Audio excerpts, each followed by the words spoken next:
Well, just when I think I'm done videoing for the day, here we go again.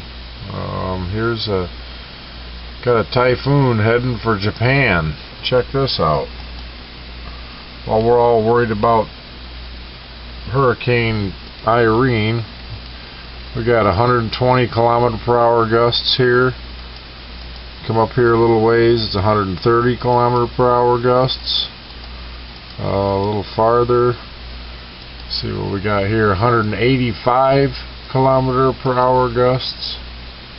What is it right here by Japan? 194 km/h. Those are the wind gusts of this typhoon that's just about to hit Japan. And as you can see, even on the Rosetta's, this RSOE EDIS that I use, they're showing this Hurricane Irene as some big monstrous thing, you know, that's killing the world. But what about this thing with 200 km/h winds? That's pretty nasty. Well, I just wanted to put that up there.